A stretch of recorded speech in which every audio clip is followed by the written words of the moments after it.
in light of the current circumstances, can we pray Taraweeh in our houses while the Imam is in the masjid or somewhere else, and we have a live connection or a live feed via the internet? There is no question that mainstream traditional fiqh would never allow this. And the reasons for this are self-evident and obvious. By definition, what does the word jama'ah mean?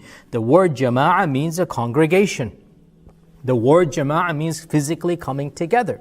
And that is why, by unanimous consensus, of the four schools, I should say, the people that are standing far apart cannot be considered to be one jama'ah. Now, what constitutes far apart? What constitutes the maximum distance between the muqtadi? The muqtadi is the one who's behind the imam and the imam. What is the maximum distance? Well, the different madhabs have different, connotations in this regard. The Maliki madhab says that, there's no problem if there's a river or a road between the sufuf, and there's a large break or something, and there's some still sense of connection. Even if there's a river or a road between them, no problem.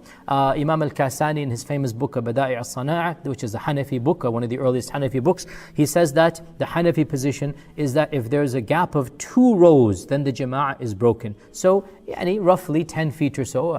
Don't quote me on the 10 feet, but basically 2 rows, or more than 10 feet if you want. So, if there's that much of a distance, it is broken. The Hanbalis, in their mashhur position, they said that one should be within visual distance of the imam. And Ibn Qudamah says that even if you're not visual, but at least you can hear or see one of the rows. So even if it's a huge jama'ah and you cannot see the imam, but wherever you are, you can see a row, and that row is visible, you can hear them, then you can be connected. So the point is, each of these madhabs is kind of sort of in its own way, they're saying there's got to be a reasonable distance, and each one of them has a different opinion about what exactly is reasonable. Now, when loudspeakers were introduced, and this is back in the 50s and 60s. So some of our scholars then did become a little bit more, lax, that okay, even if you cannot see the imam, but still it is one connected group. And again, there was some, controversy over what constitutes connected and what is reasonable.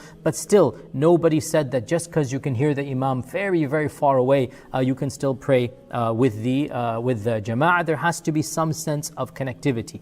When live TV broadcast was introduced, and this is in the Haramain, they began broadcasting Taraweeh prayers live in the 1980s. And so the people began asking that if we're in the same time zone, and we are in the Mecca time zone, people in Jeddah are 2 minutes apart, it's in the same time zone, like when the Taraweeh starts they can pray. The people of Mecca that are not coming to the Haram, so they began asking the senior scholars, and so the Council of Senior Scholars, the Hayat Kibar al-Ulama, was asked a question that can we tune in to the live television broadcast on Saudi national television if we are in the same time zone? Obviously, nobody's saying if you're in Timbuktu then you can do that. No, we mean something within the same time zone from Mecca, that can we pray? And the Council of Senior Scholars, they said that it is not permissible by unanimous consensus because it would not constitute a jama'ah. You're not physically in the vicinity of the haram, and that's something that they said is not allowed. And that's definitely standard traditional interpretation. Now, having said that, given the current circumstances that we are facing, there is no question that fiqh does allow, and this is something everybody knows, fine-tuning if the conditions are met and if the sharia allows for it. So the question is, can we, in light of current circumstances, rethink through this issue of jama'ah? Can we, in the spirit of having Taraweeh prayers, in the spirit of most people are not going to be praying the proper prayers anyway, and because we're not having, for the first time in Islamic history, masajid across the globe are shut down, we're not going to be having congregations. So in light of these extenuating circumstances, can we rethink through this issue and temporarily, not permanently, just in light of this year maybe even, just allow for a jama'ah that is online or virtual? And I have been following many people across the globe, many scholars I look up to, many fiqh councils, and hearing from them what they are saying.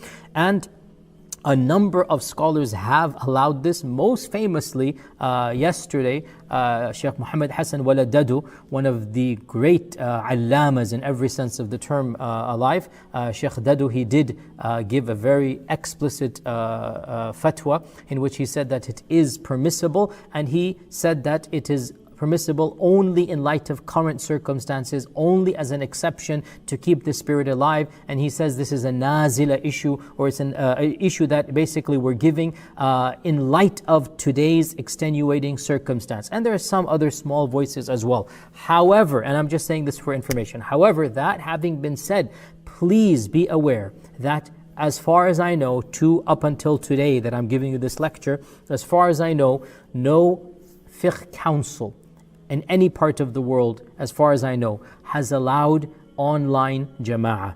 None of them have allowed this, and they have all said that, yes, true, at times we rethink through fiqh and we can fine-tune, but their perspective is having a jama'ah is not a necessity. So why rethink through the concept of a jama'ah when it is not a necessity? We rethink through when a necessity is being infringed, when something that is haram or halal, when a very big thing. As for Taraweeh, if you pray at home, what's the big deal? If you pray by yourself, what's the big deal? Why do we have to rethink? That's their philosophy. And because of this, and personally, and I have said this many, many times, that I don't feel comfortable personally to give any position or fatwa that is unique. I'd never have in my life given any position that is uniquely my own. None of these councils have as of yet allowed this, and therefore, even if a few handful of scholars whom I personally know and admire have allowed it, I cannot find myself siding with them personally. If somebody wishes to follow, that's their business. I cannot encourage it. And I find myself hesitant to open this door, and I'm going to stick with what the majority have said in this regard, and that means that jama'ahs cannot take place when you are miles and miles away from the imam. There has to be physical proximity, and this is the position that I personally hold up until now.